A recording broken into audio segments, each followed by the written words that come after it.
नमस्कार। मैले आज अलिकति पृथक यहाँहरू कतिपयलाई केही जानकारी पनि भएको र धेरैलाई जानकारी नभएको जस्तो लाग्यो। अब मेरो चाहिँ तपाईको भनाइहरू हेर्ने सुन्ने जति पनि मित्रहरू हुनुहुन्छ, मैले धेरैको कमेन्ट हेर्छु। जस्तो तपाईहरु जस्तो मान्छे अगाडि आउनु पर्यो, नेतृत्व गर्नु पर्यो, कसैले चाहिँ पार्टी बनाउनु पर्यो आदि इत्यादि कुराहरू गरिराख्नु भएको छ। म यो विषयमा अलिकति केही प्रश्न पारौँ। हाम्रो मिसन के हो, हाम्रो चाहिँ तपाईको दृष्टिकोण के हो, विचार के हो, लक्ष्य के हो, गन्तव्य के हो, यसलाई मैले एकदम सामान्यीकरण गरेर मैले बुदामा विस्तृतमा जान सम्भव हुँदैन, यसमा सम्भव हुँदैन। त्यसका खण्ड खण्ड अंशहरूमा मैले क्रमशः अलिकति व्यापक प्रकाश पार्दै जानेछु। निश्चित त्यो पनि हाम्रो एउटा उद्देश्य छ।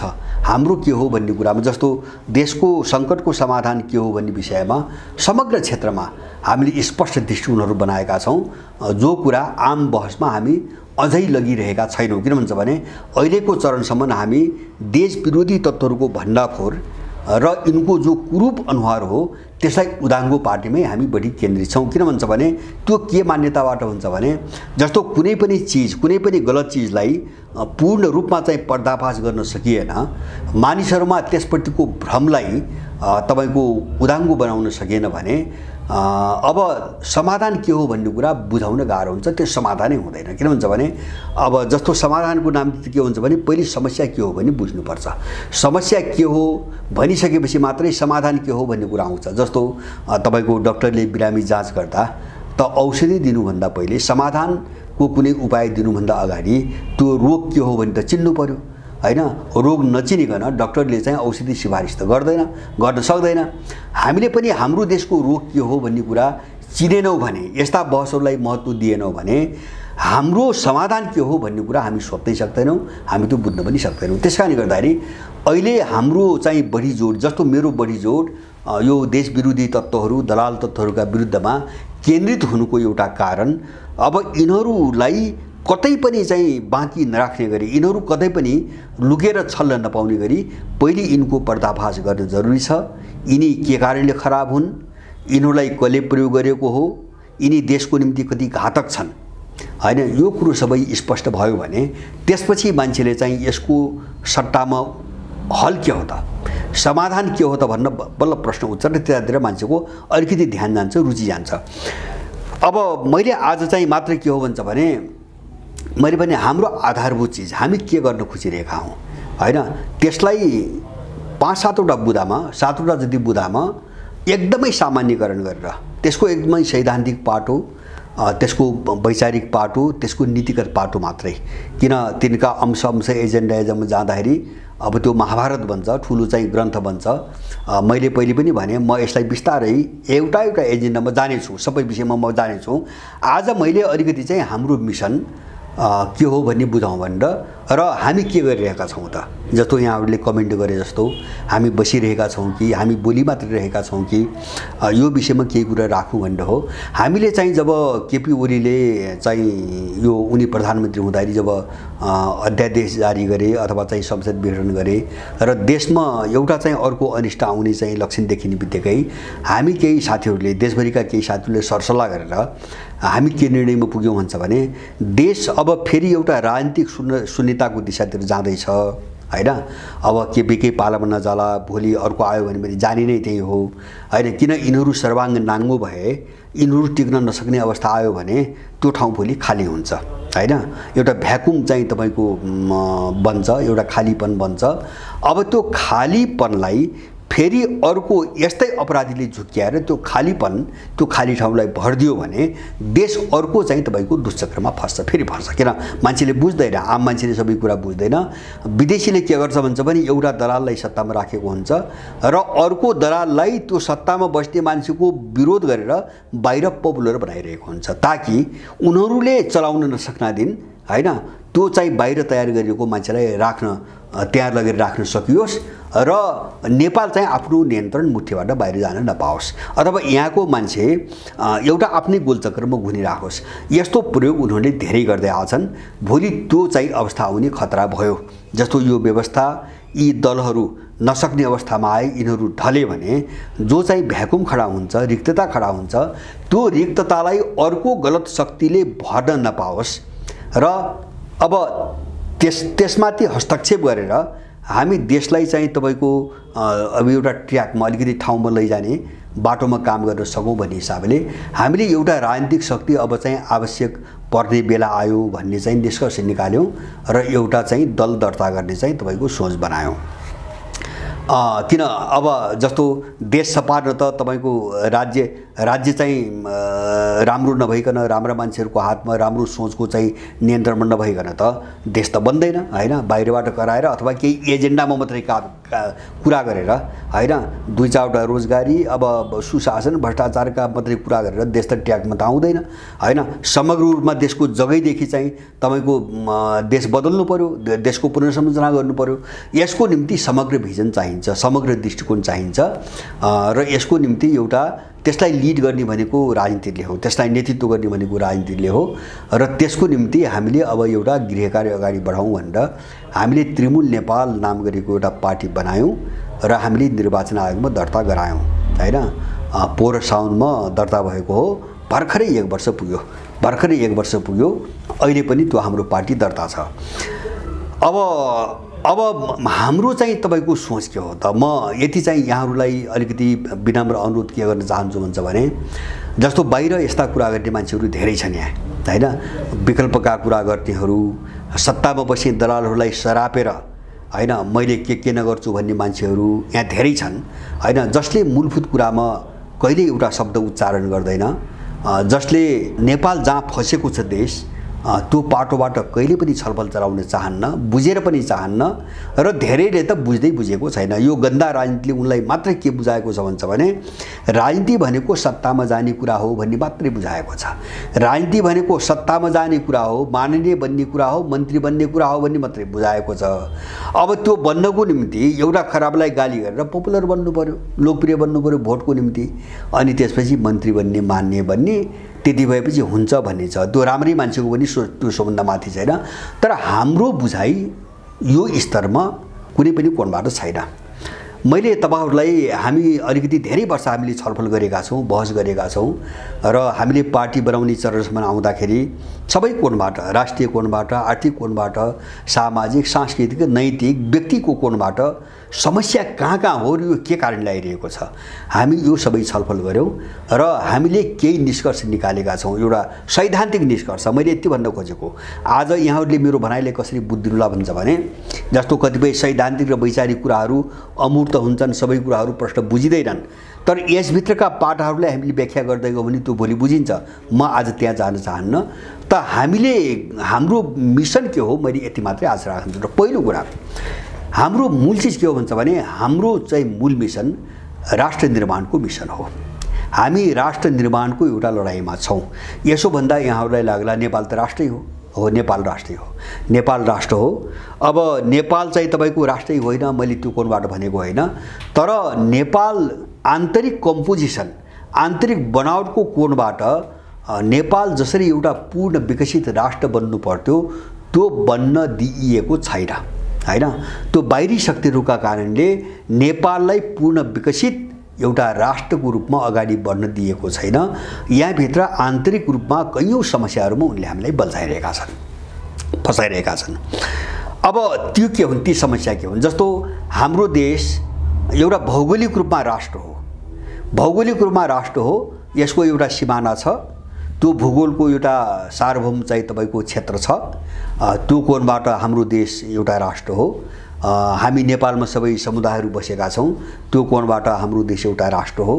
तर एउटा राष्ट्रलाई वैज्ञानिक रूपमा पूर्ण रूपमा परिभाषित गर्नको निम्ति जति चीजहरू चाहिन्छ ती सबै चीजहरू विकसित भइसकेका छैनन्, हुन दिइएका छैनन् हैन।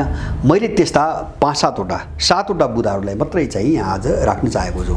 पहिलो कुरा, पहिलो हाम्रो समस्या राष्ट्र निर्माणको दिशामा एउटा वैज्ञानिक चाहिँ तपाईको कोणबाट हेर्ने, एउटा सुसंगत कोणबाट हेर्ने हो भने राष्ट्र निर्माणको दिशामा हाम्रो पहिलो तगारो हाम्रो विचार पाठशाला हो, हाम्रो स्कुल अफ थट हो हैन। मैले के भन्न खोजेको हुन्छ भने हामीले सोच्ने तरिका, सोचाइदेखि लिएर हाम्रा विचारहरू, हाम्रा मूल्य मान्यताहरू, अनि हामीले अपनाएका मूल्य मान्यताहरू, हाम्रो तब दैनिक जीवन पद्धति र हाम्रो राज्य प्रणाली, व्यवस्था प्रणाली, यो जति छन् नि, यो सबै आयातित छ। हाम्रो पहिलो समस्या हाम्रो देशलाई एउटा चाहिँ आफ्नो मौलिक राष्ट्र बन्नबाट अवरोध पार्ने एउटा पहिलो समस्या हाम्रो मौलिक पाठशाला, हाम्रो आफ्नो स्वदेशी स्कुल अफ थट नहुनुको कारणले आइरहेको समस्या हो। किन यहाँबाट हुन्छ भने हामी जो सोच्छौँ, जसरी सोच्छौँ त्यो सोच्ने तरिका विदेशी छ। किन भन्छ भने दृष्टिकोण आयात गरिएको छ। हामी जो विचारहरू बोक्छौँ ती सबै विदेशमा विकास भएका, विदेशी सन्दर्भ, विदेशी परिवेश र उनका आवश्यकता हेरिकन विकास भएका हुन्। यस्ता विचारले हाम्रो देशमाथि काम गरेनन्। त्यसकारणले हामीलाई आफ्नो राष्ट्रिय विचार, स्वदेशी विचारको आवश्यकता परेको छ। तेस्रो, हामीसँग जो मूल्य मान्यता छन्, राजनीतिक क्षेत्रका, आर्थिक क्षेत्र, जस्तो हामी प्रजातन्त्र भन्छौँ हैन, अथवा चाहिँ तपाईँको विकास भन्छौँ हैन, यिनी मूल्यहरूका कुरा गर्दैछु मैले। अब यिनी के हुन् भन्छ भने यी हाम्रो परिवेश र हाम्रो आवश्यकता हेरिकन विकास भएको होइनन्। अरू कसैले आफ्नो स्वार्थमा परिभाषित गरेका चिजहरू हामीले बोकेका छौँ, हामी त्यहाँ फसिरहेका छौँ। त्यो कारणले हामी अरूका चाहिँ मूल्य बोक्यौँ र आफू चाहिँ बर्बाद भयौँ। जस्तो अरूले चाहिँ तयार पारेको प्रजातन्त्रको मोडेल बोक्दा हामी सिद्धियौँ हैन। अरूले लुट्नको निम्ति, कमजोरहरूलाई लुट्नको निम्ति नाफामा आधारित एउटा सिद्धान्त बनाएर जो अर्थतन्त्रको आर्थिक चाहिँ मोडालिटी उनले तयार पारे त्यो अपनाउँदा हामी दरिद्र भयौँ, हामी मगध्य भयौँ। आज 80 लाख जति नेपालीहरू चाहिँ अर्काको देशमा अर्काको काम गरेर चाहिँ साँझ बिहान खानुपर्ने अवस्थामा हामी पुग्यौँ। माने हाम्रा मूल्यहरू आयातित छन् जो हाम्रो निम्ति घातक भए हैन। अब तिनै आयातित भएको कारणले घातक भए। अब त्यसपछि हाम्रो जीवन पद्धति चाहिँ तपाईँको पराई जीवन पद्धति छ हैन। जस्तो चाहिँ तपाईँको शैली, व्यवहार, रानी बानी, अनि चाहिँ तपाईँको के अरे चाहिँ तपाईँको खानपिन, लवाई, जति पनि चिजहरू छन् हैन, सबैमा विदेशीपना आयो। त्यसले गर्दाखेरि हामी चौतर्फी चाहिँ सिद्ध्यौँ। स्वास्थ्यमा पनि हामी सिद्धिँदै गयौँ, मानसिक रूपमा पनि हामी कमजोर हुँदै गयौँ र हामीले हाम्रो सभ्यता र हाम्रो संस्कृतिले जे चिज दिएको थियो, हाम्रो आवश्यकता अनुसार जे चिज दिएको थियो, हामी त्यो चाहिँ छोड्दै गयौँ र अर्काको नकल गर्दै गयौँ। अब बाहिर यसो रूपमा हेर्दाखेरि पनि, सट्टा आँखाले हेर्दाखेरि पनि हामी चाहिँ आफ्नो नेपालीपन नभएको कुनै अर्को देशको मान्छे जस्तो देखिन थाल्यौँ। र पाँचौँ, हाम्रो व्यवस्था प्रणाली पनि आयातित छ। मैले पहिले भने जस्तो यो प्रजातन्त्र, यो राजनीति अथवा यससँग जोडिएका जति पनि कुराहरू छन् यिनी सबै आयातित हुन् हैन। किन नेपाल हेरिकन, तपाईँ हामीलाई हेरिकन हाम्रो आवश्यकतामा विकास भएको होइनन्।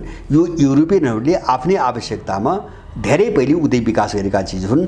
यिनी कारणले जति पनि चिज आए, जस्तो दर्शन, दृष्टिकोण, सोच्ने तरिका, विचारधारा, मूल्यहरू, अनि चाहिँ जीवन पद्धति र व्यवस्था प्रणाली, यो सबै बाहिरबाट आयात गरिएको कृत्रिम चिज भएको हुनाले हाम्रो मौलिकतासँग मेल खाएन। कुनै पनि चिजले मोल खाएन र हामीले बोकेको चिज एकातिर, हाम्रो जिन्दगी अर्कोतिर भयो, देश अर्कोतिर भयो।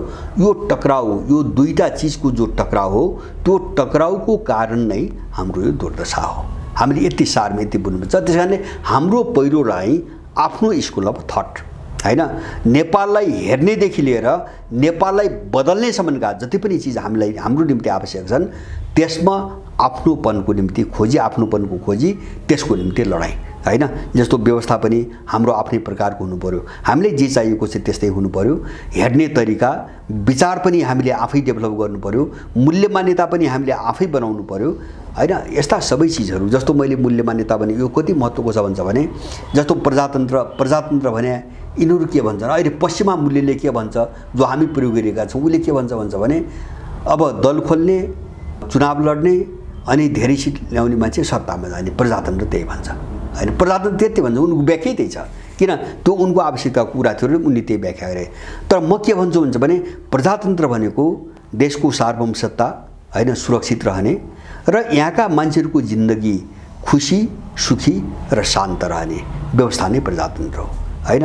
म त्यो पश्चिमा व्याख्यालाई मान्दैन, त्यो मूल्यलाई मैले मान्दैन। त्यसकारणले हामी आफ्नो मूल्य निर्माणको बाटोतिर जाउँ सबै विषयमा हैन। हामी आफ्नै ढङ्गले व्याख्या गरौँ। हाम्रो पहिलो मिसन, हाम्रो चाहिँ मूल लडाइँ चाहिँ यहाँ छ। यदि स्वदेशी विचार पाठशाला अथवा हाम्रो आफ्नो स्कुल अफ थटको विकास कसरी गर्ने, नम्बर 1। दोस्रो राष्ट्रियता राष्ट्र भन्छौँ हामी हैन। जस्तो मैले भने नि, राष्ट्र भौगोलिक रूपमा त राष्ट्र नेपाल छ हैन, तर यसका जो अवयवहरू हुन्, आन्तरिक अवयवहरू हुन्, विदेशीहरूले यस्तो विशृङ्खलित बनाइदिए, यसरी टुक्राइदिए कि त्यसलाई जोड्न एकदमै गाह्रो भइसकेको अवस्था छ हैन। जस्तो चाहिँ राष्ट्र भने उनले के बुझाए भन्छ भने, राष्ट्र भनेको चाहिँ तपाईँको जाति हो भन्ने बुझाए हैन, राष्ट्र भनेको धर्म हो भन्ने पढाए हैन। त्यसले हामी कहाँ के ल्यायो भन्छ भने, हामी कहाँ चाहिँ तपाईँको द्वन्द्व ल्यायो हैन। नेपालमा जस्तो 125 भन्दा बढी जातीय समूहहरू छन्, जातीयता छ। अब त्यो सबैलाई राष्ट्र मानियो भने कुनै पनि बेला, अब यो त न्यू जस्तो त्यसको न्यूको बीज चाहिँ तपाईँको छरिसकेपछि त्यो त जुनसुकै बेला पनि उम्रन्छ।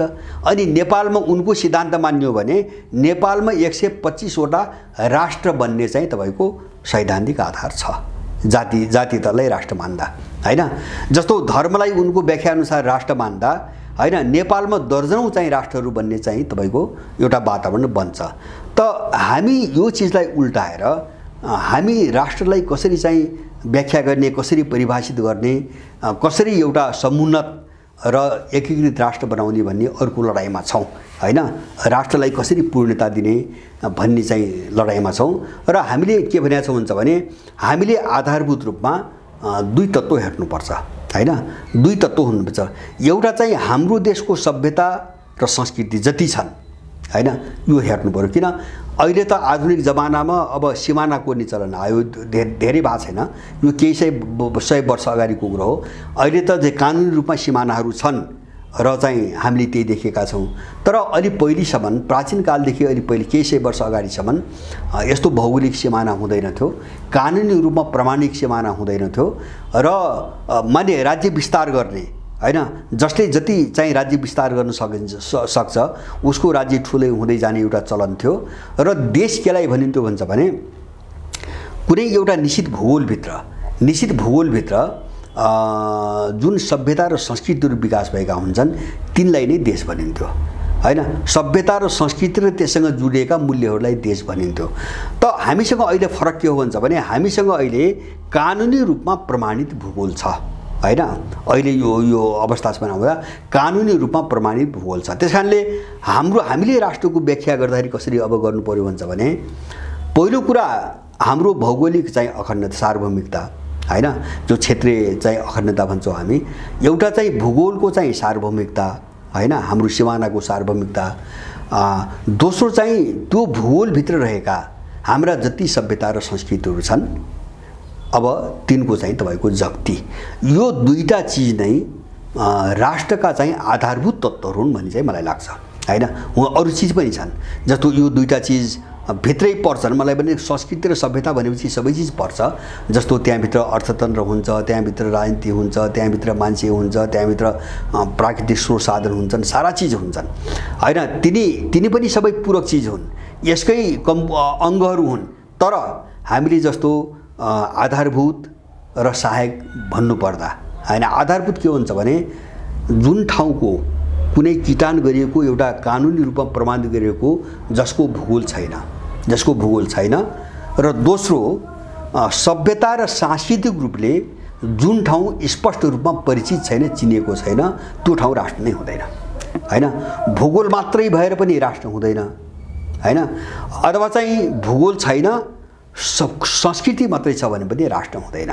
जस्तो म एउटा उदाहरण अहिले दिउँ, जस्तो चाहिँ तपाईको युएईमा अहिलेको आँकडा अनुसार 35 लाख इन्डियनहरू छन्।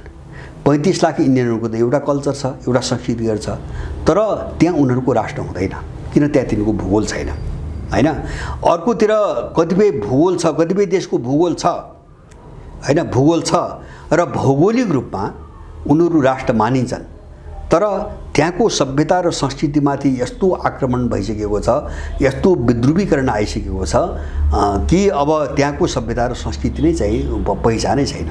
त्यसैले गर्दाखेरि त्यो नहुँदाखेरि त्यो भौगोलिक रूपमा राष्ट्र त छ, तर संसारको कुनै पनि मान्छेले त्यसलाई के नामबाट कसरी चिन्ने भन्ने कुरा पत्तै पाउँदैन, त्यसको पहिचानै छैन। किन सभ्यता र संस्कृति भनेको पहिचान हो हैन, भूगोल भनेको एउटा चाहिँ तपाईको सिमाना हो। त त्यो सिमाना, भौगोलिक सिमानाभित्र जति पनि संस्कृति छन्, सभ्यताहरू छन्, यो दुईटा चिजको कुल योग नै राष्ट्र हो। हामी यो चिज स्थापित कसरी गर्ने? किन हामीमाथि एउटा आक्रमण, विदेशी आक्रमण हाम्रो सभ्यता र संस्कृतिमाथि भइरहेको छ। यो पहिचान नजोगाइकन हैन हामी राष्ट्रको परिकल्पना गर्न सक्दैनौँ। र दोस्रो, हाम्रो भौगोलिक सार्वभौमिकतामाथि आक्रमण भइरहेको छ। जस्तो इन्डियाले 65,000 हेक्टरभन्दा बढी जमिन कब्जा गरेको छ हैन। अब त्यसको सुरक्षा कसरी गर्ने हैन? अब त्यसलाई कसरी रोक्ने अथवा लुटेको जमिन कसरी फिर्ता ल्याउने? माने भूगोल एउटा निश्चित भूगोल, सार्वभौम भूगोलमा आधारित, त्यो भूगोलभित्र जति पनि सभ्यताहरू, प्राचीन सभ्यता र संस्कृतिहरू छन् हैन, यो दुईटा आधारभूत तत्त्वहरूको योग राष्ट्र हो। हामी त्यहाँ जानु पर्यो। अब हामी त्यो व्याख्यामा जानु पर्यो र यसभित्र अरू धेरै सहायक तत्त्वहरू जोडिएका छन्। मैले भने नि, स्रोत साधन छन्, के अरे चाहिँ अर्थतन्त्र छ, राज्य प्रणाली पनि छ, अरू चिजहरू पनि छन्। यिनी सहायक चिजहरू सबै चिज चाहिन्छन्। तर राष्ट्रलाई कसरी परिभाषित गर्ने भन्ने प्रश्न आउँदाखेरि हामी सांस्कृतिक राष्ट्रकै कुरा गर्नुपर्छ, मलाई त्यस्तो लाग्छ। किन त्यो आधारभूत जग हो। किन भन्छ भने एउटा भूखण्डमा निश्चित भूगोलमा आधारित सांस्कृतिक राष्ट्रवाद, त्यो पनि सांस्कृतिक शब्दलाई मैले कुन अर्थमा प्रयोग गरेको भन्छ भने सकल सांस्कृतिक राष्ट्रवाद। सकल भनेको नेपालको भूगोलभित्र भएका सबै संस्कृतिहरूको हैन जो यो हो नि, त्यो नै चाहिँ तपाईँको राष्ट्रवाद हो। अब यो यथार्थ पनि किन हो भन्छ भने जस्तो हामीले अनुभव गर्यौँ, मैले आफै पनि अनुभव गरेँ। रुस र चीनमा तपाईँको क्रान्ति भए हैन। जस्तो चीनमा त अहिले पनि चाहिँ कम्युनिस्ट पार्टीको के समाजवाद नै भन्छ। रुसमा 75-73 वर्ष भयो हैन, 1991 सम्म थियो 17 देखि। तर त्यहाँ उल्ट्यो। 75 वर्ष अभ्यास भएको रुसमा सबै उल्टियो हैन। हिजो समाजवाद भनेको चाहिँ आर्थिक स्वामित्व चाहिँ अर्काको हातमा गयो, पुँजीपतिको हातमा गयो, अथवा चाहिँ राजनीतिक शक्ति जो कम्युनिस्टहरूको हातमा थियो त्यो पनि गैर कम्युनिस्ट हातमा गयो। तर जतिसुकै क्रान्ति भए पनि ती देशका सभ्यता र संस्कृतिहरूमा कुनै परिवर्तन आएन, कुनै उथलपुथल भएन। जस्तो चिनिया संस्कृति पनि जे थियो हजारौँ वर्षदेखि त्यही नै रह्यो हैन। त्यही भएर चीन चाहिँ एउटा राष्ट्रको रूपमा चिनियो। अब रुस पनि जस्तो अहिले पश्चिमाहरूसँग लडाइँ जो अगाडि बढ्यो नि, त्यो आर्थिक र चाहिँ तपाईँको राजनीतिक मोर्चामा उनीसँग भिन्नता भएर होइन। आर्थिक र राजनीतिक क्षेत्रमा पश्चिमा र रुसको बिचमा भिन्नता छैन। भिन्नता के हो? सभ्यताको हो। रुसको चाहिँ तपाईँको नमिलेको चाहिँ कुरो त्यही हो, त्यहाँ लडाइँ त्यही हो। यिनीहरू स्लाभ सभ्यतालाई बोकेर गयो। अहिले पनि सबभन्दा बढी जोड स्लाभिक सभ्यताकै कुरा उनीहरू गरिरहेका छन्। जस्तो चिनियाहरू अहिले संसारभरि चाहिँ अरूसँग लड्दाखेरि कन्फ्युसियस र लाओत्सेकै कुरा उनीहरू गरिरहेका छन्। तिनी सभ्यता हुन्, संस्कृतिहरू हुन्। त्यसकारणले गर्दाखेरि यिनी चाहिँ तपाईँको परिवर्तन हुँदैनन्। यिनी थाई पहिचान हुन्, कुनै पनि राष्ट्रका थाई पहिचान हुन्। जस्तो हामी कहाँ के छ मैले भन्न खोजेको हुन्छ भने हाम्रो एउटा भूगोलभित्र, सार्वभौमिक विकासभित्र हामीसँग किराँत सभ्यता छ, हाम्रो चाहिँ आफ्नो वैदिक सभ्यता छ, हाम्रो बौद्ध सभ्यता छ, हाम्रो बोन सभ्यता छ। यिनी हजारौँ वर्षदेखि आएका सभ्यताहरू हुन्। यिनै सभ्यताहरूका मूल्यले नेपालको निर्माण गरेका हुन्। हामी यति बुझ्नु पर्यो हैन। जस्तो नेपाल भन्ने बित्तिकै कसरी चिन्छ त बाहिरको मान्छेले भन्दाखेरि, नेपाल भन्ने बित्तिकै हाम्रो अनुहार हेरेर चिन्दैन हैन। अथवा चाहिँ यहाँको अर्थतन्त्र नवोदारवादी छ कि समाजवादी छ, नेपाल त्यहाँबाट चिनिने होइन। अथवा यहाँको राजनीतिक सत्तामा वामपन्थी छ कि गैर वामपन्थी छ, नेपाल त्यहाँबाट चिनिने होइन। नेपाल चिनिने भनेको नेपालको सभ्यताहरू के हुन्, नेपालका संस्कृति के हुन्, नेपाल चिनिने आधार त्यति हो। त्यसकारणले राष्ट्रको परिचय भनेको एउटा पाटो सभ्यता र संस्कृति र दोस्रो पाटो उसको अखण्ड भूगोल। बस यो दुईटा चिजलाई स्थापित गरेर हामीले एउटा राष्ट्रको परिकल्पना, राष्ट्रवादको परिकल्पना गर्नुपर्छ र हामीले त्यस्तो राष्ट्र मनोविज्ञान एउटा बनाउनुपर्छ। दोस्रो चिज। अब तेस्रो चिज चाहिँ तपाईँको मेरो भनाइ के हुन्छ भने राष्ट्रिय समुदायको निर्माण हाम्रो नेपालको ठुलो समस्या है। मैले भने नि जस्तो 63 साल अझ माओवादी युद्धकालदेखि विदेशीहरूले प्रत्येक समुदायलाई लडाउने हिसाबले जो जातीय चाहिँ एउटा दुर्भावना फैलाउन खोजे नि, यसले गर्दाखेरि नेपाली समाज धेरै भाँडिएको छ हैन। उनको योजना कहाँ थियो भन्छ भने नेपालको कुनै पनि समुदायलाई राष्ट्रिय समुदाय बन्न नदिने हैन। उनलाई एउटा सानो साह्रै सङ्कुचित दायराको एउटा जातीयतामा लगेर चाहिँ सिध्याइदिने तर उसलाई राष्ट्रिय समुदाय बन्न नदिने। राष्ट्रिय भनेको राष्ट्रका भन्ने अर्थ हो। राष्ट्रिय भन्ने जो पदावली छ यसले राष्ट्रका भन्ने बुझाउँछ। त नेपालमा जति समुदाय छन् ती राष्ट्रका समुदाय हुन्। त्यसकारणले हामीले राष्ट्रका समुदायको रूपमा अथवा यिनी सबै हामीसँग जो समुदाय छन् जसलाई तपाईँ हामी चल्तीको भाषामा जातीय समुदाय वा सांस्कृतिक समुदाय भनी बुझ्छौँ, यी सबै राष्ट्रका हुन्, राष्ट्रिय हुन्। त्यसकारण यिनी सबै राष्ट्रिय समुदाय हुन्। त्यसरी हामीले एउटा राष्ट्रमा जति पनि समुदाय छन् यिनलाई राष्ट्रका अङ्गको रूपमा हैन एउटा राष्ट्रिय धारामा जोडेर कसरी लैजाने, एउटा बृहत राष्ट्रिय समुदाय कसरी बनाउने, हाम्रो तेस्रो लडाइँ हैन। यो विभाजनसँग लड्न सकेन, यो विदेशीहरूको यो साम्राज्यवादको मनोविज्ञान जो रणनीति छ यो मनोवैज्ञानिक रणनीतिलाई तोड्न सकेन भने हामीले राष्ट्रिय समुदाय बनाउन सक्दैनौँ हैन। हामी चाहिँ तपाईको एउटाले अर्कालाई निषेध गर्ने हैन जातिवादी झुन्डमा त हामी अघि बढ्न सकौँला, त्यो सफलै नहुने बाटोमा। तर हामी सबै राष्ट्रका, जस्तो म पनि एउटा राष्ट्रको समुदायभित्र पर्छु, अर्को राष्ट्रको समुदाय पर्छ भन्दाखेरि सबै यो राष्ट्रका चाहिँ तपाईको अङ्गहरू हुन् र ती सबैलाई जोडेर एउटा राष्ट्रिय समुदाय कसरी बनाउने, एउटा एकीकृत समुदाय अथवा राष्ट्रिय धारासँग जोडिएको एकीकृत समुदाय कसरी बनाउने हाम्रो तेस्रो ठुलो समस्या हैन। तेस्रो ठुलो समस्या राष्ट्र निर्माणका लागि। चौथो समस्या हामीले देखेको व्यक्तिमा छ हैन। व्यक्तिलाई उनीहरूले यसरी नष्ट गरे, अहिले यसरी नष्ट गरे कि नष्ट गरे। मैले के भन्न खोजेको हुन्छ भने उनीहरूले चाहिँ जस्तो हाम्रो एउटा प्राचीन सभ्यता संस्कृति भएका मूल्य मान्यता भएको देशलाई तोड्नको निम्ति उनले व्यक्तिलाई सार्वभौम बनाए के नाराबाट, जस्तो व्यक्ति स्वतन्त्रता, मानव अधिकार हैन। त्यो चाहिँ त्यो व्यक्ति अन्यायमा परेको व्यक्तिलाई न्याय दिने भन्ने कुरा त्यहाँ जोडिएको छैन, त्यहाँ अर्कै कुरा जोडिएको छ। जस्तो व्यक्ति स्वतन्त्रताले के कुरा बुझाउँछ भने व्यक्ति परिवारभन्दा समाजभन्दा देशभन्दा माथि छ भन्ने कुरा बुझाउँछ। उनले व्यक्ति स्वतन्त्रताको मुद्दा त्यहाँबाट उठाइरहेका छन्। अब त्यसो गर्दाखेरि के हुन्छ भन्छ भने जस्तो व्यक्ति पूर्ण रूपमा स्वतन्त्र भयो भने अथवा त्यो सोचमा पुग्यो भने हैन, नेपालमा मानुस जति व्यक्ति छन्, मानुस चाहिँ 3.25 करोड नेपालीहरू छन्। 3.25 करोड नेपालीहरू सबैले आफूलाई स्वतन्त्र मान्ने हो भने 3.25 करोड एउटा समानान्तर केन्द्र बन्ने भयो नेपालमा। किन व्यक्ति सबैभन्दा माथि छ, त्यो पश्चिमाहरूले त्यो थट चाहिँ हामी कहाँ लादिरहेका छन्। अब 3.25 करोड चाहिँ सेन्टर बन्ने भए, समानान्तर केन्द्रहरू बन्ने भए र अब समानान्तर केन्द्र भनेको त्यो सार्वभौम हुन्छ। सार्वभौम भनेको कुनै पनि व्यक्ति अब कसैको मातहतमा हुँदैन। सार्वभौम भनेको त्यो हो हैन। उसमाथि कसैको चाहिँ तपाईको केही पनि लाग्दैन, कसैको अधीनमा हुँदैन। यस्तो व्यक्तिको परिकल्पना गरेर उनले हाम्रो सभ्यताका पारिवारिक संरचना भत्काउने, हाम्रा समाजहरू भत्काउने, सामाजिक सम्बन्धहरू भत्काउने र अब परिवार र तपाईको समाज भत्कियो भने देश भत्किन्छ, राष्ट्र भत्किन्छ। यो चाहिँ अब बहस गर्नु पनि विषय नै होइन। तर राष्ट्रलाई कोल्याप्स पार्न, सिद्ध्याउन, भत्काउनुको निम्ति उनले चाहिँ समाज र परिवारलाई निशाना बनाएर उनले व्यक्ति स्वतन्त्रताको कुराहरू ल्याए। अब हामीले व्यक्तिलाई के भन्छ भने उनीहरूले व्यक्ति स्वतन्त्रताको रूपमा स्वतन्त्र व्यक्ति, सार्वभौम व्यक्तिको कुरा गरिरहेका छन्। हामी एउटा कर्तव्यनिष्ठ नैतिक मानिसको निर्माण कसरी गर्ने भनेर लागिरहेका छौँ। जस्तो कर्तव्यनिष्ठ नैतिक मानिस, मेरो यो शब्दहरू ध्यान दिनु होला अलिकति। अब जस्तो अहिलेको व्यक्तिले के भन्छ उनले सिकाएको के हो भन्छ भने अहिले प्रत्येक व्यक्तिले अधिकारको कुरा मात्रै गर्छ, उनले त्यो सिकाइरहेका छन्। एउटा व्यक्तिलाई उनले स्वतन्त्र बनाउन खोजिरहेका छन्, सार्वभौम बनाउन खोजिरहेका छन् र उसलाई अधिकार मात्रै सिकाइरहेका छन्।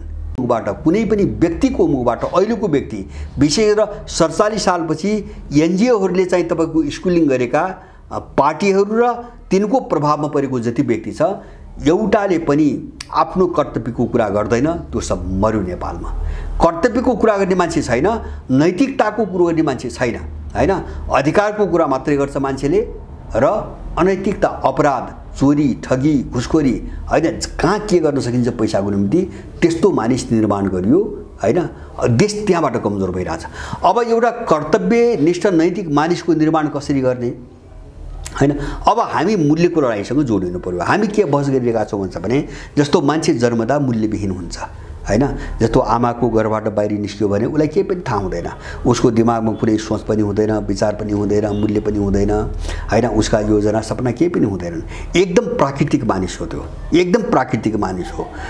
तर उसमा मूल्यको विकास कुन बेला सुरु हुन्छ जब ऊ आमाको काखमा आउँछ आइसकेपछि परिवारको सम्पर्कमा आउँछ हैन। अलिकति ठुलो हुँदै जाने क्रममा वरिपरि देख्छ, परिवारका सदस्यहरूको व्यवहार देख्छ, हावभाव देख्छ, सारा चिज देख्छ, वातावरण देख्छ, अनि उसको दिमागमा केही मूल्यहरू बस्दै जान्छन् हैन, बस्दै जान्छन्। अब एउटा परिवारमा आइसकेपछि उल्लेको मूल्यको विकास हुन थाल्छ। अनि अब अलिकति ऊ ठुलो भयो भने बाहिर चाहिँ छिमेकमा जान्छ, सानो बच्चा छिमेकमा जान्छ हैन, अर्को सम्पर्कमा जान्छ, अर्को सम्बन्धमा जान्छ, त्यहाँबाट उसका केही मूल्यहरू थपिन्छन्। अनि ऊ चाहिँ पढ्न जान्छ स्कुलमा, एउटा सामूहिक रूपमा सबै विद्यार्थीसँग बस्छ, त्यहाँ उसले अर्को खालको सम्बन्ध पाउँछ, त्यहाँबाट केही मूल्यहरू उसले सिक्छ। अनि ऊ चाहिँ एउटा व्यापक समाजमा जान्छ, परिवेशमा जान्छ, हुँदै हुँदै अन्तर्राष्ट्रिय परिवेशमा जान्छ। मूल्यको विकास यसरी हुन्छ। त्यसकारणले मान्छेलाई कसरी बुझ्ने हो हामीले भन्छ भने मान्छे जन्मदा मूल्यविहीन छ हैन, उसको कुनै पनि मूल्य हुँदैन। उसको मूल्य भनेको के हो भन्छ भने ऊ चाहिँ परिवार, समाज र बाहिर दुनियाँसँग जब सम्पर्कमा जान्छ अनि उसको दिमागमा मूल्यहरू बन्दै जान्छ। त्यसकारणले मान्छे यी सबै चिजको एउटा सदस्य हो। हामीले बुझ्ने त्यसरी हो, व्यक्तिलाई बुझ्ने त्यसरी हो। जस्तो मूल्य नै जब पछि विकास हुन्छ भने हैन, मान्छे चाहिँ सार्वभौम स्वतन्त्र हुनै सक्दैन हैन। यो पश्चिमा साम्राज्यवादीहरूको कमजोर देशलाई सिद्ध्याउने हतियार मात्रै हो। मान्छे स्वतन्त्र कहिल्यै पनि हुन सक्दैन पूर्ण रूपमा है। मैले निरपेक्ष स्वतन्त्र भनेको किन हुन सक्दैन भन्छ भने ऊ परिवारको सदस्य हो, परिवारमा बसेको छ, आमा बाबुको कोखमा हुर्किएको छ। त्यसकारणले अब त्यसको सदस्य भएको नाताले त्यो परिवारप्रति उसको कर्तव्य छ, कर्तव्य हुनुपर्छ। ऊ समाजभित्रको सदस्य हो, किन समाजमा धेरै सङ्घ साथीभाइ इष्टमित्र छिमेकीहरूसँग बसेको छ, सहयोग लिएको छ। मान्छे एक्लै त बाँच्दैन। त्यसकारणले त्यो समाजमा जति मान्छेहरू बस्छन् उनीप्रति त्यसको कुनै कर्तव्य छ, कर्तव्य निर्वाह गर्नुपर्छ समाजमा बसेपछि, किन हामी त्यो सम्बन्धमा जोडिएका छौँ। र तेस्रो ऊ कुनै राष्ट्रको नागरिक हो। त्यसकारणले नागरिकको नाताले उसले एउटा चाहिँ धेरै अधिकारहरू प्रयोग गरिरहेको छ, राज्यबाट पाउने जो अधिकार प्रयोग गरिरहेको छ। त्यसकारणले त्यो नागरिकको नाताले उसप्रति एउटा राष्ट्रिय दायित्व छ, राष्ट्रप्रति कुनै कर्तव्य छ। त कर्तव्यबाट बाहिर मान्छे हुँदैन। यो सबै कर्तव्य निर्वाह गरेर, किन भन्छ भने उसले पाउने जो स्वतन्त्रता हो त्यो व्यक्तिले पाउनुपर्छ हैन। तर हामी कहाँ जानु हुँदैन भन्छ भने परिवार मारेर, किन परिवारमा त अरू मान्छेहरू पनि छन्, एउटा व्यक्ति जस्तो अरू मान्छे पनि छन्, समाजमा एउटा व्यक्ति जस्तो लाखौँ मान्छेहरू छन् हैन, देशमा एउटा व्यक्ति जस्तो करोडौँ मान्छेहरू छन्। त मैले व्यक्ति स्वतन्त्रता, मेरो स्वतन्त्रताको नाममा यो सारा मान्छेको मैले हितलाई मार्न मिल्दैन। त्यस्तो अनैतिक मानिसको कल्पना हामीले गर्न हुँदैन। त्यसकारणले गर्दाखेरि एउटा कर्तव्यमा चाहिँ निष्ठावान रहने मानिसको निर्माण कसरी गर्ने, यो साम्राज्यवादको यो चक्रव्यूहलाई कसरी तोड्ने, यो हाम्रो चौथो लडाइँ हो हैन। यो सामान्य लडाइँ छैन। उनीहरूले धेरै ठाउँमा भत्काएका छन् हामीलाई। हामीले चाहिँ राजनीतिक कुरा मात्रै गरेर पुग्दैन, देश हामी बुझ्नै सक्दैनौँ।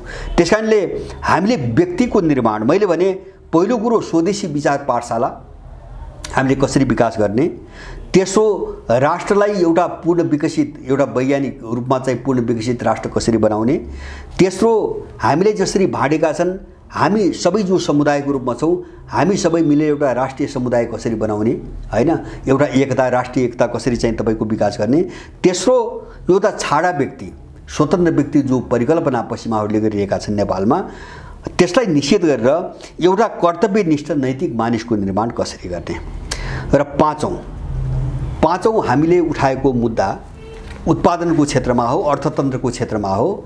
हामीले भनेका छौँ उत्पादनको मोडेल माटोको संस्कृतिमा आधारित हुनुपर्छ, यो नै दिगो विकास हो।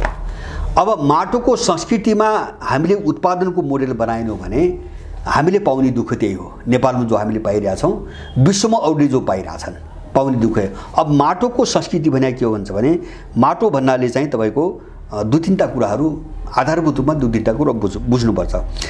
पहिलो कुरा माटो भनेको स्वदेशीपन हैन। दोस्रो कुरा स्वदेशीपन भएको माटोको भनेको, दोस्रो चाहिँ स्वदेशी क्षमतामा आधारित अथवा स्वदेशी क्षमता भन्दाखेरि हामीले विकास भनेको हामीले के बुझ्नु भन्छ भने हामीसँग भएका स्रोतहरू, हामीसँग भएको जनशक्ति, हामीसँग भएको पुँजी र हामीसँग भएको प्रविधि, त्यसलाई स्तर उन्नतिकरण गरेर हामीसँग जे छ हामीले विकास थाल्ने त्यहीबाट हो। हामीले अरूबाट भिख मागेर ऋण लिएर हामी कहिले पनि चाहिँ विकासको ठाउँमा पुग्न सक्दैनौँ, हामी कहिले पनि आफ्नो समस्या हल गर्न सक्दैनौँ। यसले पर निर्भर बनाउँदै जान्छ। जस्तो यो पश्चिमा मोडेल छ नि, यहाँका दलालहरूको सुन्नुहुन्छ नि तपाईँहरू होइन, केही भयो भने जस्तो एमसिसीको विरोध भयो भने अब यस्तो गर्ने भने विदेशीले कहाँबाट ऋण दिन्छ, हामी त डुब्छौँ, कसरी अनुदान दिन्छ, हामी त डुब्छौँ। कस्तो कस्तो कुरूप चाहिँ उनको दिमाग कति चाहिँ तपाईँको कुरूप भइसकेको छ भन्छ भने उनीहरू चाहिँ विदेशीले ऋण दिन्न भिख दिन्न भने नेपालले दर्शाउँछ होइन। नै उनले यस्तो मनोविज्ञान बनाउनु खोजिरहेछ कि कसैको विकास नै अर्काले दिएको ऋण र चाहिँ भिखबाट हुने हो भन्ने चाहिँ उनले स्कुलिङ गरिरहेछन्। हामी यो तोड्न जरुरी छ। त्यस कारणले गर्दाखेरि हामीले हामीसँगै भएको चिजबाट कसरी उठ्ने, हामी त्यहीबाट उठ्न प्रशस्त छ, हामीसँग पर्याप्त चिज छ हामीसँग। त्यस कारणले पहिलो कुरा माटोको संस्कृति भनेको पहिलो कुरा स्वदेशीपन, दोस्रो कुरा चाहिँ स्वदेशमा भएका स्रोत साधन, पुँजी, जनशक्ति र प्रविधि हैन, यसमा आधारित चाहिँ विकास, र तेस्रो पर्यावरणीय सन्तुलन हैन। किन भन्छ भने प्रकृतिलाई सन्तुलनमा राख्न सकेन भने सबै चिजको पुनरुत्पादन क्षमता मर्दै जान्छ र भविष्यमा हाहाकार आउँछ। जस्तो म तपाईलाई एकदम ग्लोबल वार्मिङ भन्छन् अहिले हैन, तापमान बढेर चाहिँ सारा हिउँ पग्लियो, सकिन लाग्यो। अब केही वर्षभित्रै संसारमा हिमालय पनि हुँदैन भनिरहेका छन् आफै। अब समुद्रको सतह बढेर केही दशकभित्र चाहिँ सयौं टापुहरू, सहरहरू, समुद्र तटमा रहेका समुद्रहरू डुब्दैछन् भन्ने आफै भनिरहेका छन् हैन।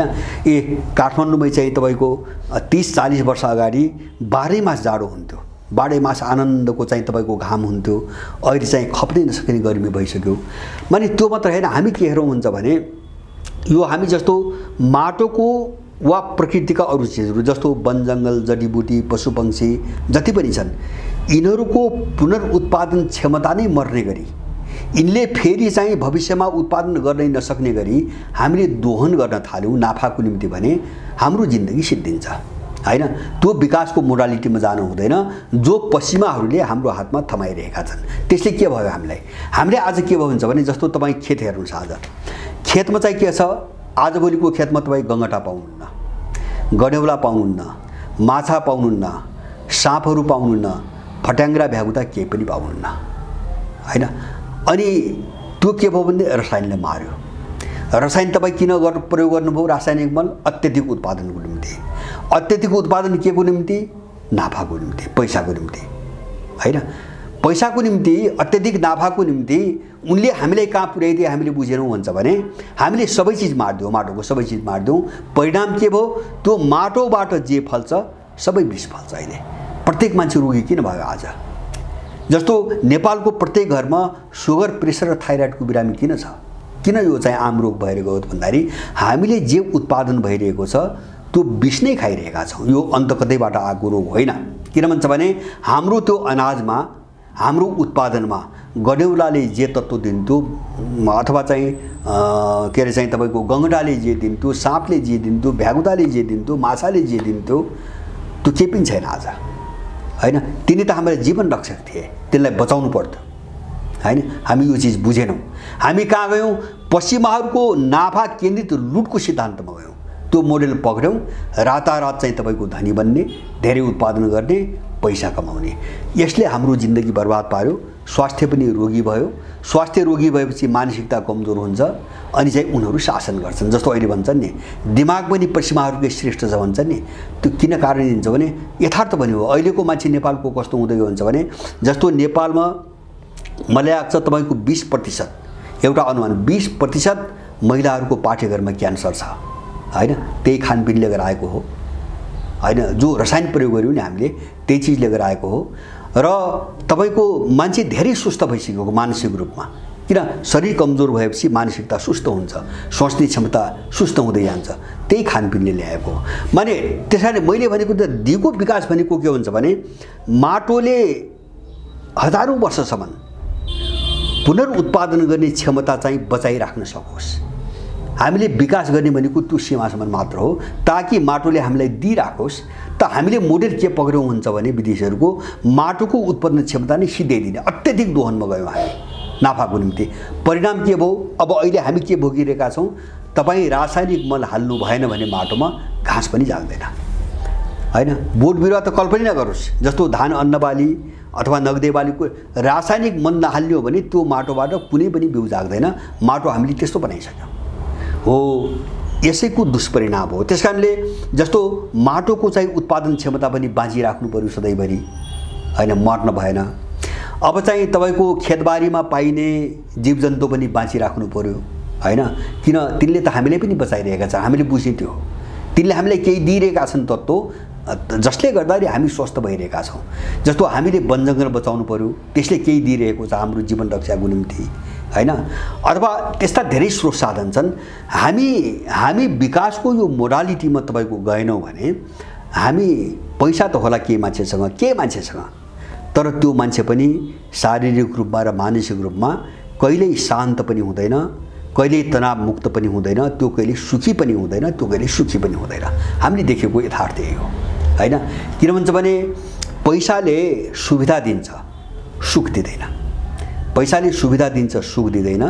त्यो सुख हामीले किन मार्यौँ हुन्छ भने हामीले प्रकृति मार्यौँ, हैन। प्रकृतिमा भएका आफ्नो तात्कालिक स्वार्थ, हैन, पैसाको चाहिँ मुठोको निम्ति हामीले सारा जीव मार्यौँ, सारा वनस्पति मार्यौँ, अनि हाम्रो जिन्दगी अपाङ्ग भयो, हामी आधा भयौँ, अधकल्चा भयौँ, हामीले दुःख त्यही पाइरहेका छौँ। त्यस कारणले माटोको संस्कृतिमा आधारित दिगो विकास भनेको मैले तीनटा कुरा भने। पहिले त्यो विकास स्वदेशीपन भएको, दोस्रो त्यो स्वदेशी स्रोत साधन जनशक्ति र पुँजीमा आधारित, र तेस्रो पर्यावरणीय सन्तुलन। सबैलाई समान रूपले बाँच्ने ठाउँ दिनुपर्छ, किन सबैले सबैको जीवनमा पूरकको रूपमा काम गरिरहेको छ। सबैबाट त हामीले जस्तो अरू जीवजन्तुलाई प्रकृतिलाई दिइरहेका छौँ, उनले पनि हामीलाई दिइरहेका छन्। यो मोडेलमा हामी गएनौँ भने हामी कहिले पनि सुखी हुँदैनौँ, हामी कहिले पनि आफ्नो खुट्टामा टेक्दैनौँ। हाम्रो पाँचौँ लडाइँ। तेस्रो चाहिँ तपाईँको शासन प्रणालीको कुरा। अब शासन प्रणाली मैले अघि नै पनि मैले बार भनेको छु, हामीले जे अपनाएको यो विदेशी हो, यो विदेशीहरूको आवश्यकतामा, उनकै परिवेशमा, हैन, उनका चाहिँ मागहरू सम्बोधन गर्ने निम्ति उनले विकास गरे हो, हैन। उनले हाम्रो देश हेरे पनि होइन, हाम्रो देशको परिवेश उनलाई थाहा पनि थिएन, हाम्रो आवश्यकता पनि उनले चाहिँ मध्यनजर राखे भने। त्यसकारणले गर्दाखेरि यो शासन प्रणाली हाम्रो निम्ति एकदमै घातक साबित भयो, हैन। 2007 सालमा आएको एकदमै यति घातक साबित भयो कि त्यसले देश नै समाप्त पार्ने ठाउँमा हामीले ल्याइ पुर्यायो। त्यसैले गर्दाखेरि हामीले अब शासन प्रणालीका कुराहरू गर्दाखेरि केही सैद्धान्तिक कुराहरूमा अब स्पष्ट हुनु पर्यो, हैन। त्यसको विस्तृत रूपरेखामा हामी पछि जाउँला। हामीले त्यो चाहिँ पुरै विचार बनाएका छौँ, हामीले एउटा मोडेल पनि बनाएका छौँ, रूप पनि बनाएका छौँ। म त्यो आज उल्लेख गर्न चाहन्न, लामो हुन्छ। मैले त्यसका केही नीतिगत र सैद्धान्तिक कुराहरू मात्रै गर्न चाहन्छु। शासन प्रणालीको पहिलो चिज हाम्रो समग्र नेपालको परिवेश सुहाउँदो हुनु पर्यो। एक परिवेश भने के? नेपालमा आफ्नै खालको जलवायु छ, नेपालमा आफ्नै खालको माटोको बनावट छ, नेपालमा आफ्नै खालको वनजङ्गल छ, नेपालमा आफ्नै खालका सभ्यता र संस्कृतिहरू छन्, नेपालमा हाम्रो आफ्नै खालको सामाजिक सम्बन्ध छ, सबै मिलेर बसेका छौँ। त्यसकारणले यो सबै चिजलाई हेरेर हामीलाई कस्तो व्यवस्था प्रणाली चाहिएको, हाम्रो लडाइँ त्यहाँ, हैन। त्यसको मोडेलमा पछि जाउँला। मैले भने आज लामो हुन्छ, सकिँदैन। पहिलो कुरो हाम्रो मौलिक परिवेशमा आधारित शासन प्रणाली, हैन। अब हामी त्यो बहसमा जाउँ। दोस्रो हामीले के भनेका छौँ हुन्छ भने लक्ष्यको रूपमा, जस्तो यिनीहरूले प्रजातन्त्र भन्छन् नि, हामीले चाहिँ गणराज्य समाज भनी शब्द कोड गरेका छौँ, शब्द पदावली कोड गरेका छौँ। गणराज्य समाज भनेको गण भनेको मान्छे, नागरिक भनेको, है। मैले यो गणतन्त्र र राजतन्त्रको चाहिँ कुरो गर्न खोजे होइन, हाम्रो त्यहाँ सम्बन्ध छैन। हामीले गण भनेको नागरिक, राज्य र समाज, तीनटा चाहिँ शब्द छ त्यहाँ। हामीले यो गणराज्य समाज शब्द किन चाहिँ तपाईँको छान्यौँ त भन्छ भने, जस्तो प्रजातन्त्र, यिनको प्रजातन्त्रले के भन्छ भने प्रजातन्त्र त्यो पावरसँग, शक्तिसँग मात्रै जोडिएको छ, अरू कुनै पनि कुरा छैन। जस्तो पावरसँग भनेको दलहरूको चाहिँ जस्तो चुनाव लड्ने अथवा पार्टी खोल्ने उद्देश्य के? सत्तामा जाने, सत्ता हत्याउने, बस यो भन्दा यिनको प्रजातन्त्रमा अर्को कुनै धारणै छैन। प्रजातन्त्र भनेको सत्तामा पुग्नुको निम्ति गरिने लडाइँ हो, त्यसको निम्ति दल खोल्ने, बस प्रजा यति छ। अब दोस्रो म उदाहरण दिन्छु। यिनको प्रजातन्त्रमा शक्ति र सत्ताभन्दा अर्को कुरोको व्याख्या छैन, मान्यतै छैन। दोस्रो चाहिँ अर्को एउटा उदाहरण हेरौँ। नेपालको सरकारले, यो दलालहरूको सरकारले नेपाललाई धर्मनिरपेक्ष राज्य घोषणा गरेको छ होला। धर्मको नेपाल चाहिँ तपाईको सबै धर्मको निम्ति समान छ, राज्य सबै धर्मको निम्ति समान छ, भनिदिएको भए पनि पुग्थ्यो। यिनलाई अरू भन्न मन लाग्दैन थियो भने, तर यिनले धर्मनिरपेक्ष घोषित गरे।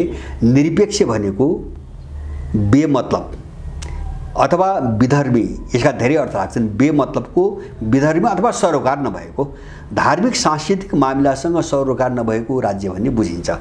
अब यो चाहिँ यो विदेशीहरूले जे चाहिँ खतरनाक चाहिँ तपाईँको बीजारोपण गर्न खोजेका छन् नि, हामीले यसलाई चिरेर जस्तो शासन प्रणाली के हो त व्यवस्था भन्ने कुरोलाई अलिकति ठिक ढङ्गले बुझौँ भन्दा हामीले गणराज्य समाजको तपाईँको शब्द चयन गरेका छौँ। जस्तो गण भनेको नागरिक, नम्बर 1 गण भनेको नागरिक, नागरिकहरूको समूहबाट नागरिक नागरिकका बीचको अथवा व्यक्ति व्यक्तिका बीचको जो सम्बन्ध हो त्यसको नाम हो समाज, हैन। समाज भनेको व्यक्तिका आवश्यकताहरू, हैन, जुन खालका आवश्यकताहरू पैदा हुन्छ नि त्यो आवश्यकताहरूलाई समाधान गर्न एक आपसमा जो सम्बन्ध विकास गरेको हुन्छ त्यो सम्बन्धको जालोलाई तपाईको समाज भनिन्छ, हैन। त्यो सम्बन्ध सांस्कृतिक सम्बन्ध हुन्छ, त्यो सम्बन्ध चाहिँ आवश्यकताको भौतिक सम्बन्ध हुन्छ, अब त्यो सम्बन्ध चाहिँ तपाईको सुरक्षाको कोणबाट पनि सम्बन्ध हुन्छ। माने मान्छेका जति पनि आवश्यकताहरू हुन् सबै क्षेत्रका, अब त्यसलाई चाहिँ मिलेर हल गर्नको निम्ति मान्छेले एउटा समाजको परिकल्पना गर्यो, समाज बनायो। समाज भनेको मानिसहरूका बीचको सम्बन्धको एउटा तपाईको जाल हो, नम्बर 2। र नम्बर 3 राज्य भनेको के त भन्छ भने त्यही समाजको जो कानुनी रूप हो, कानुनी चाहिँ अभिव्यक्ति हो, त्यसलाई राज्य भनिन्छ। राज्य समाजको ढाडमाथि बन्ने चिज हो। समाजलाई टेकेर राज्यको निर्माण हुने हो, हैन, अथवा समाजको कानुनी रूप हो। समाज भनेको चाहिँ मानिसहरूका बीचको नैतिक संरचना हो, हैन। यो मूल्यबाट चल्छ, नैतिकताबाट चल्छ, विश्वासबाट चल्छ। अब राज्य भनेको त्यसको कानुनी रूप हो। यो मान्छेले बनाएका कानुन, दण्डात्मक कानुनको आधारमा राज्य चलाउने परम्परा आयो। अब मैले यहाँ कहाँ जोड्न खोजेँ भन्छ भने जस्तो अनि व्यवस्था, यो 3टा चिजलाई जोडेर व्यवस्था भनिन्छ, जसलाई यिनीहरूले राज्य भन्छ, हैन। राज्य प्रजातन्त्र भन्छन्। यिनी के भन्छन्? प्रजातन्त्र भनेको शक्तिको निम्ति चाहिँ शक्ति हत्याउनुको निम्ति गरिने सङ्घर्ष हो, हैन। अनि चाहिँ राज्य चाहिँ तपाईको धर्मनिरपेक्ष। पनि हामीले जोड्न खोजेको हुन्छ भने व्यक्तिको टाउकोमाथि टेकेर समाज बनेको छ, किन व्यक्ति व्यक्तिको सम्बन्ध समाज हो, र समाजको टाउको बनेर राज्य बनेको छ, हैन। समाजको अभिव्यक्ति चाहिँ तपाईको राज्य हो भनेपछि राज्य तपाईको देश र समाजबाट कसरी निरपेक्ष हुन्छ, हैन। यो तीनटा यो तत्त्व फ्याक्टर चाहिँ तपाईको छुट्याउन सकिँदैन। हामीले उनले छुट्याएर चाहिँ तीनटैलाई अलग अलग राखेर चाहिँ तपाईको एकअर्कासँग जुत्नै नदिएर सारा चिज ध्वंस गर्न खोजिरहेको छन् पश्चिमाहरू अहिले, हैन। जस्तो राज्यलाई धर्मनिरपेक्ष घोषणा गराउने कारण के हो? तपाईको यो समाज भनेको मैले भने सामाजिक सांस्कृतिक मूल्यहरूको समुच्चय समाज हो। व्यक्तिगत सम्बन्धका रूपमा जो बनेको छ त्यसलाई समाज भनिन्छ। अनि चाहिँ त्यही समाजमा टेकेर त्यसकै टाउकोमा टेकेर गठन भएको सरकार, त्यो राज्य, त्यो चाहिँ तपाईको निरपेक्ष हुन्छ, हैन। निरपेक्ष हुन्छ भने त्यो बन्ने आधार के ठाउँ कहाँ त? आकाशबाट आउँछ। यिनको सरकार, यिनको राज्य आकाशबाट आएको हो, अथवा चाहिँ यो समाज र यहाँको व्यक्ति भन्दा बिल्कुल अलग्गै कतै चाहिँ तपाईको उत्पादन भएको हो। माने यस्तो एउटा विकृतिमा हामीलाई यिनले फसाउन खोजिरहेछन्। त्यसकारणले गर्दाखेरि हामीले स्थापित गर्ने के हुन्छ भने व्यक्ति, समाज र राज्यको सम्बन्ध अन्योन्य हुन्छ, एकअर्काबाट छुट्याउन सकिँदैन। त्यसकारण राज्य, समाज र व्यक्तिका जो व्यक्तिगत मूल्यहरू हुन्छन् त्यसका विरुद्ध त्योभन्दा बाहिर जान सक्दैन। बरु के हुन्छ भन्छ भने राज्य समाजकै अधीनमा हुन्छ, राज्य समाजकै अधीनमा हुन्छ। राज्यभन्दा ठुलो समाज हो, किन सामाजिक सम्बन्ध बहुआयामिक छ, धेरै धेरै व्यापक छ। राज्यको चाहिँ स्वरूप कानुनी मात्रै हो, हैन। तर अहिले यो चाहिँ पश्चिमा थर्टिकिँदै हुन्छ भने राज्यलाई सर्वेशाली बनाइदिएको छ। जबकि त्यो कानुनी रूप हो, त्यो केही मान्छे गएका मान्छेहरूले त्यो विधायकमा चाहिँ के अरे विधायिकामा उपस्थित, हैन, केही मान्छेहरूले बनाउने कानुनको आधारमा तपाईको एउटा राज्य र त्यसका नियम कानुनहरू बन्ने हुन्। सामाजिक समाज त धेरै व्यापक छ, धेरै ठुलो छ।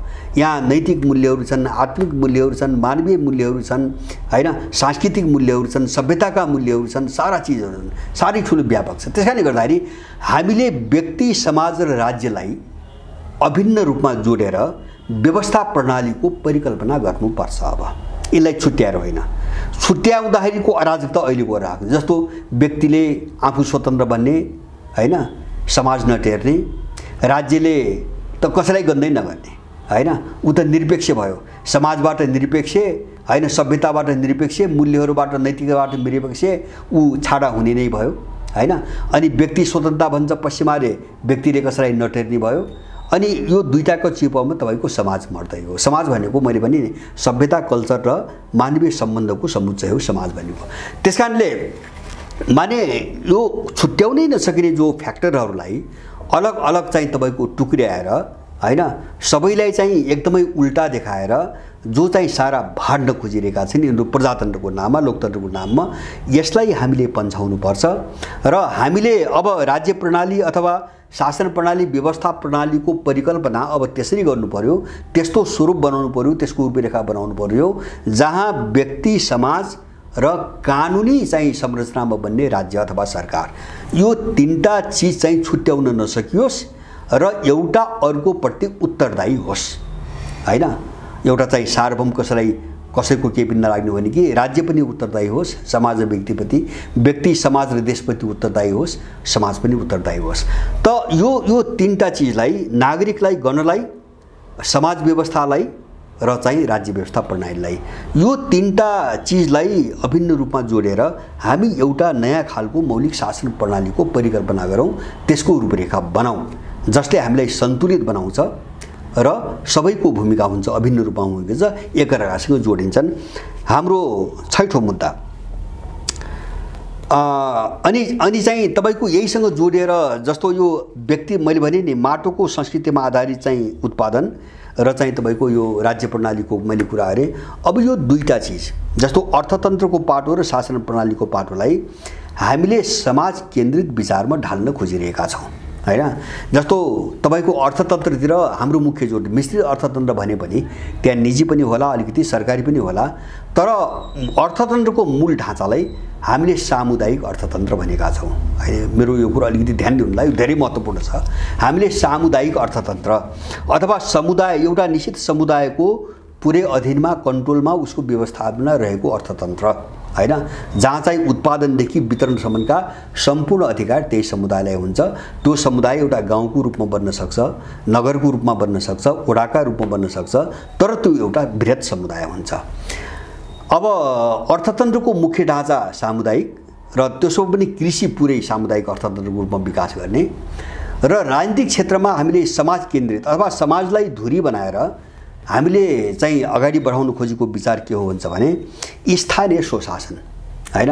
जस्तो अहिले चाहिँ हामीले गाउँपालिका, नगरपालिका भनिरहेका छौँ नि, यो तल्लो जनतासँग जोडेका जो निकायहरू हुन्छ नि, यिनलाई काममा पूर्ण रूपमा स्वशासन, जस्तो केन्द्रले गर्ने तलका निकायले गर्नै नसक्ने केही काम बाहेक गर्न नहुने, जस्तो मुद्रा प्रकाशनको कुरा, पैसाको मामिला भयो निकाल्ने, जस्तो अन्तर्राष्ट्रिय चाहिँ सम्बन्धको कुरा भयो, विदेश नीतिको कुरा भयो, जस्तो देशको राष्ट्रिय सुरक्षा सेनासँग सम्बन्धित कुराहरू भयो र राष्ट्रिय स्तरका ठुला चाहिँ निर्माणहरूका कुरा भयो, जस्तो मेची महाकाली कुनै ठुलो प्रोजेक्ट चलाउनु पर्ला, यो स्थानीय अन्तर्राष्ट्रिय व्यापार यो स्थानीय निकायले गर्न सक्ने कुराहरू होइनन्। यी केही चाहिँ सीमित 5-7वटा केही चाहिँ केन्द्रले गर्नुपर्ने काम बाहेक बाँकी जम्मै चिजको नीति बनाउने, निर्णय गर्ने, कार्यान्वयन अगाडि बढाउने सम्पूर्ण अधिकार स्थानीय निकायहरूलाई हैन। यो बिचौलिया, यो भुइँफुट्टा बीचमा संहिता प्रदेश पनि ल्याएको छ, यो पूर्ण रूपमा खारिज गर्नुपर्छ। यो किन आयो त भन्छ भने तलको निकायलाई बलियो हुन नदिने षड्यन्त्रबाट यो आछ संहिता भनेको। यो न माथि छ, न माथि यसले केन्द्रको जवाबदेहिता लिन्छ, न यो जनतासँग जोडिएको छ, न यसले जनताको जवाबदेहिता लिन्छ। यो लुटेर खाने र समाज भाँड्नको निम्ति मात्रै विदेशीले थोपट दिएको कुरा हो। यसको कुनै पनि काम छैन, यसको जरो कहीँ पनि छैन, माथि पनि छैन, तल पनि छैन, ग्राउन्ड पनि छैन। त्यसकारणले गर्दाखेरि यसलाई हटाइकन स्थानीय निकायलाई पूर्ण रूपमा स्वशासित अथवा स्वायत्त बनाउने, स्वशासनको तपाईको अधिकार दिने। त्यसपछि चाहिँ हामीले जस्तो अब त्यो जस्तो चाहिँ निर्वाचन प्रणाली भनौँ न, अब त्यो मोडेल हाम्रो आफ्नो खालको होला, त्यसमा चाहिँ जसले मान्छे चुनेर पठाउँछ त्यसलाई फिर्ता बोलाउने अधिकार, चुनेको मान्छेलाई फिर्ता बोलाउने अधिकार, अथवा चाहिँ कुनै पनि चिज प्रस्तुत गरिएका राज्यको तर्फबाट त्यसलाई अस्वीकार गर्ने अधिकार, अस्वीकार मात्र हैन, आफूलाई कुनै त्यस्तो उचित अर्को केही विकल्प देखेको छ भने त्यो विकल्प औपचारिक रूपमा दर्ता गरेर अगाडि बढाउन पाउने अधिकार। यो तीनटा राइट चाहिँ नागरिकहरूलाई हुनुपर्छ। मतदाताको रूपमा देखिने नागरिकलाई प्रत्याह्वानको अधिकार, रिकलको अधिकार, रिजेक्टको अधिकार र विकल्प अगाडि बढाउने अथवा अल्टरनेट जो भन्छन् नि, त्यो कुनै पनि मन परेन भने हाम्रो तर्फबाट यो हो, कुनै अर्को पनि हुनसक्छ, त्यो विधिवत रूपमा दर्ता गरेर अगाडि बढाउन पाउने यो 3टा अधिकार मतदातासँग जोडिनुपर्छ। र हाम्रो शासन प्रणाली प्रतिस्पर्धामा होइन, प्रतिस्पर्धा भनेको निषेध हो। हाम्रो प्रणाली प्रतिस्पर्धामा होइन कि समन्वयको बाटोमा अगाडि बढाउनुपर्छ। जस्तो मिलेर देश बनाउने हो। उनले हामीलाई कहाँ पुर्याइदियो भन्छ भने सबै फुट, दलको नाममा फुट, समुदायको नाममा फुट, धर्मको नाममा फुट, कोही जुट्दै नजुट, देश कसरी बन्छ? देश कसले बनाउनु त? अब सबै चाहिँ पावरको निम्ति लड्ने, एकातिर सबैलाई फुट्ने हैन, अधिकारको नाममा, पहिचानको नाममा सबैलाई फुटाउनतिर गए। अनि चाहिँ सबैलाई के सिकाए उनीहरूले भन्छ भने सत्ताको निम्ति लड, शक्तिको निम्ति लड। अब त देश बन्ने त प्रश्न त कहीँ पनि छैन, जुट्ने कुरा पनि छैन, देश बन्ने कुरा पनि छैन, देश बन्ने कुरा छैन। अनि चाहिँ कसले बनाउनु त? अब यी टुक्रै टुक्रामा जो उनले विभाजित गरिरहेका छन्, यसले त देश त बन्दैन। त्यसैले उनले मिल्न नदिने एउटा रणनीति बनाए। हामी समन्वयको बाटोमा जानुपर्छ हैन, अथवा सबै मिलेर मानु भोलि जो सत्ताको प्रतिनिधित्व गर्लान् चुनावबाट वा अर्को कुनै तरिकाबाट जो सत्तामा जालान्, सबैलाई समेटेर हामी राष्ट्र निर्माणको प्रक्रियामा जानुपर्छ हैन। एउटा सत्तापक्ष र अर्को प्रतिपक्षको चाहिँ अवस्था रहन दिनुहुन्न। यो साम्राज्यवादको प्रयोग हो। यो साम्राज्यवादको फुटाउ र के अरे चाहिँ तपाईँको शासन गरेको रणनीति हो। यही रणनीतिलाई तोडेर चीन महाशक्ति भयो। चीनमा पनि दल छन्, चुनाव त अरू पनि दल छन्, चिना कम्युनिस्ट मात्र पार्टी मात्र होइन, तर सबै सरकारमा छन्। प्रतिपक्ष छैन चीनमा हैन। तपाईँको के अरे चाहिँ यो पश्चिमा मोडालिटीबाट बेग्लै बाटोमा चाहिँ अगाडि बढ्न कोसिस मात्रै के विषयवस्तुभित्र पुटिनले छिन्न भयो भिन्न भएको रुसलाई महाशक्तिमा चाहिँ खडा गरिदिए। यो त हामीले देखिरहेछौँ नि। त्यसकारणले गर्दाखेरि हामी समन्वयको बाटोमा जानुपर्छ, नम्बर 1 राष्ट्र निर्माणका लागि। दोस्रो, नागरिकहरूलाई त्यो 3वटा अधिकार हुनुपर्छ। र तेस्रो, यो शक्ति र सत्ता केन्द्रित मोडालिटी होइन हैन, गणराज्य समाज भनेर हामीले शासन प्रणालीको मोडेल नागरिक, समाज र राज्य, यो 3टा चिजलाई अभिन्न रूपमा जोडेर र 3टै चिज एकअर्काप्रति उत्तरदायी हुने गरी हामीले शासन प्रणालीको एउटा मोडेल हामीले बनाउनुपर्छ। र अन्तिममा हामीले उठाएको के हो भन्छ भने स्वाधीनताको बाटोमा हामीले कुरो उठाएका छौँ र हामीले भनेका छौँ हामीलाई अब यति बेला एउटा युगान्तकारी लडाइँमा जानुपर्ने आवश्यकता छ। त्यो युगान्तकारी भनेको के हो भन्छ भने जसरी विश्व यो आधुनिकतावादको नाममा जो पश्चिमा युगका विरुद्ध अब उठ्यो अहिले हैन, जस्तो विश्वभरि देखिरहेको छु नि मुठभेडहरू घटनाहरू, यो चाहिँ एउटा युगका विरुद्धकै लडाइँ हो, यो पश्चिमा युगका विरुद्धको। नेपालको पनि ठ्याक्कै समस्या त्यही हो। नेपालको समस्या के हो? सुगौली सन्धिपछि जो प्रत्यक्ष परोक्ष रूपमा विदेशीहरूले यो देश चलाउँदै आछन्, राज्य चलाउँदै आछन्, यिनी दलालहरू यस्तो हुनुका पछाडि यस्ता धेरै चिजले काम गरिरहेका छन्। त राज्य प्रणाली विदेशीहरूको चाहिँ कब्जामा छ। त्यस्ता खालका सयौं सन्धि सम्झौताले उनले हलचल गर्न नसक्ने बनाइसके हामीलाई। त्यसकारणले गर्दाखेरि सुगौली सन्धि पछिको युग र त्यससँग बाँधिएको जो राज्य संरचना हो यसको अन्त्य नगरिकन हामी स्वाधीन बन्न सक्दैनौँ, राज्य स्वाधीन बन्न सक्दैन। हामीले आफ्नो विवेकबाट आफ्नो देश हेरिकन हामीले देश चलाउन पनि सक्दैनौँ। त्यसकारणले गर्दाखेरि हाम्रो लडाइँको अर्को पाटो एउटा युगान्तकारी लडाइँ हो, एउटा युगको अन्त्य र नयाँ युगको थालनीको लडाइँ हो। बस यिनी सबै चिजलाई जोडेर हामीले यसलाई समग्रमा एउटा राष्ट्र निर्माणको नेसन बिल्डिङ प्रोसेस, एउटा नेसन बिल्डिङको लडाइँ हामीले भनेका छौँ। त्यसकारणले गर्दाखेरि यसलाई वैचारिक, राजनीतिक अथवा त्यसका विभिन्न मोडेलहरू सबै पाटोबाट हामीले चाहिँ हल गर्न सक्यौँ भने मात्र गरेको राष्ट्र बन्न सक्छ, हामीले भन्ने गरेको देश हामीले देख्न सक्छौँ। त्यसकारणले यसलाई चाहिँ जस्तो बाहिर देखिने सानातिना तल्लो स्तरका मान्छेका क्षुद्रता, आकांक्षा, लोभ, लालचसँग हामीलाई जोडेर नहेर्दिनु होला, मेरो विनम्र अनुरोध छ। हामी त्यस्तो चाहिँ साह्रै सङ्कुचित, सङ्कीर्ण र एउटा स्वार्थ बोकेर लागेका हौँ र हामीलाई अब रातारात काहीँ मन्त्री सांसद बन्नु पनि छैन। हामी आफ्नो यो मिसनमा प्रतिबद्ध छौँ हैन। आफ्नो जीवनमा जति सक्दो हामी गर्छौँ हैन, आफ्नो जीवनपछि गर्नेहरूलाई हामी बाटो देखाउँछौँ। तर देश कहाँ फसेको छ र हाम्रो समस्या कहाँ छ यसलाई चाहिँ नबुझिकन, नबुझाइकन र यसको समाधान के हो भन्ने कुरामा स्पष्ट नभइकन देशलाई यो जन्जालबाट, यो चक्रव्यूहबाट बाहिर निकाल्न असम्भव छ। यो सब बेकारको कुरा हो, यो झुटको कुरा हो। किन अहिले हामी चाहिँ नबुझेर तत्कालमा कसैले गर्ने चाहिँ 2-4 वटा एकदम सङ्कीर्ण कुराहरूको पछि लाग्छौँ, त्यो 2-3 महिनापछि हामी निराश हुन्छौँ। यस्तो हामीले धेरै भोग्यौँ, नेपाली धेरै भोग्यो हैन। अनि नेपाली के भन्छ नबुझेर भन्छ भने जो आए पनि त्यस्तै। अब कुरै बुझेको छैन, गलत शक्तिलाई बोक्दाखेरि जो आए पनि त्यस्तै हुने हो हैन। त्यसकारणले गर्दाखेरि चुरोमा जानु पर्यो, गहिराइमा जानु पर्यो, आधारभूत त्यसको जगमा जानु पर्यो र सङ्कटको समाधानलाई समग्रतामा बुझ्नु पर्यो, एउटा पाटोमा होइन। समाधान एउटा पाटोमा गरेर निस्कदैन हैन। यसको दार्शनिक दृष्टिकोणको पाटो छ, यसको वैचारिक पाटो छ, यसको चाहिँ तपाईको राजनीतिक पाटो छ, आर्थिक पाटो छ हैन, तपाईको धेरै भौगोलिक पाटो छ, धेरै कोणबाट समस्या छन्। तर यिनी सबैलाई सुल्टायौँ, हामी समाधान गर्न सक्यौँ भने र अब त्यो ढङ्गले अगाडि बढ्न सक्ने हामीले आफ्नो स्कुल अफ थट विकास गर्न सक्यौँ, हाम्रो विचार पाठशाला निर्माण गर्न सक्यौँ भने नेपालको समाधान त्यही हो।